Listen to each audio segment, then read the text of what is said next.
Hello folks, and welcome back.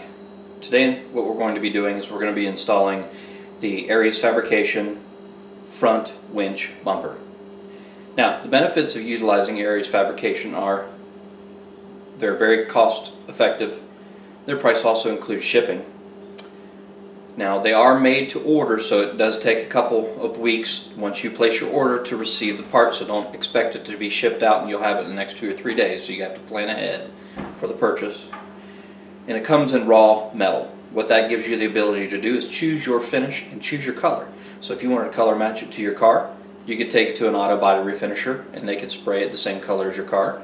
You could have it powder coated, or you can choose to have it truck bed linered, which is what we've decided to do for the durability and the ease of touch-up. So let's go ahead and get started.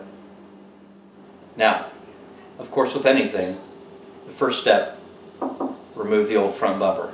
Now here's a tip. A couple weeks before you plan on doing this, I would recommend getting some penetrating oil and spraying all the bolts underneath and behind this bumper, especially if you live up north where you're going to have a lot of rust on the bolts. What that'll do is that'll work itself in over time, and by the time you get to the point where you're wanting to remove your bumper, it's going to be a lot easier for you. So let's go ahead and get this old bumper off.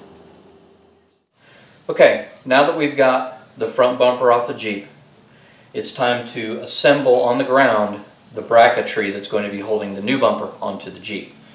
Now, it comes with these rails, and these rails are a lot longer than the factory rails, and the reason that is because this actually ties the front frame section to the bumper. So in the event that you're sliding off a rock or something, you got a lot more strength in this. Not only that, but on the driver's side where the steering box is, it actually reinforces the steering box area as well, which is a common failure point on the Jeeps.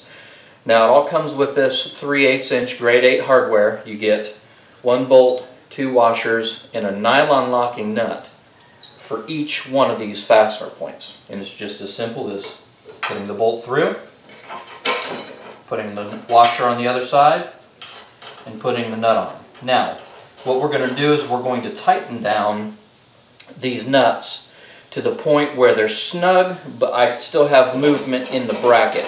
And what that's going to do is that's going to allow me to set the bumper on the Jeep and manipulate it to where it needs to be so it fits flush. So that's our next step, and we'll see you back after that.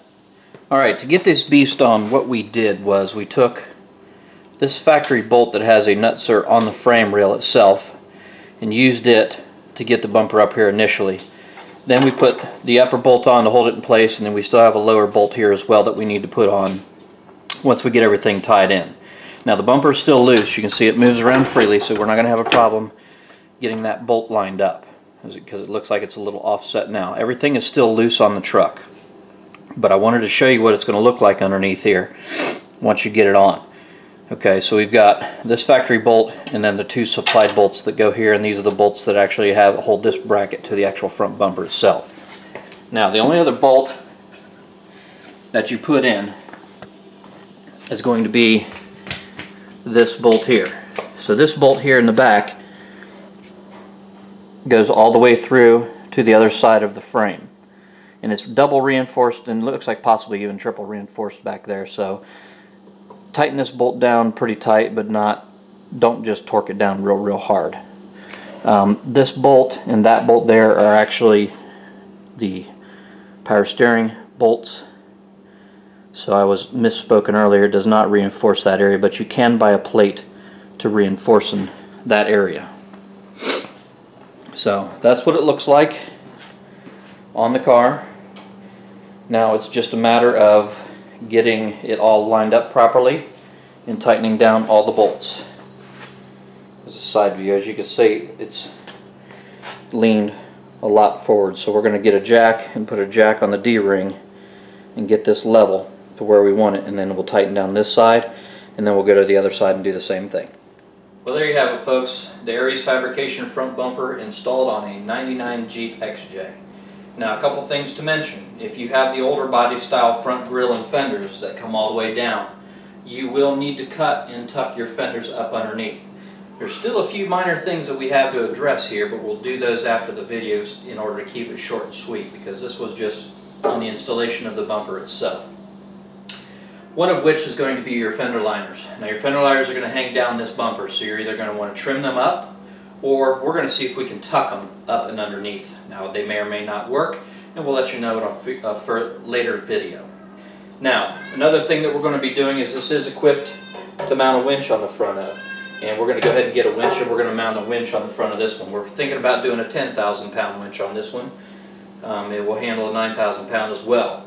So that's the installation of an Aries Fabrication front bumper. Now this is called the Evolution front bumper. They also have one called the Nostalgia front bumper.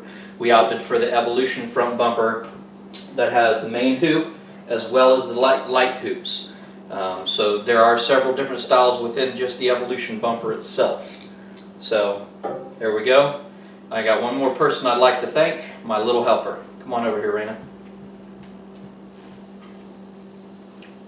Thanks for watching, folks.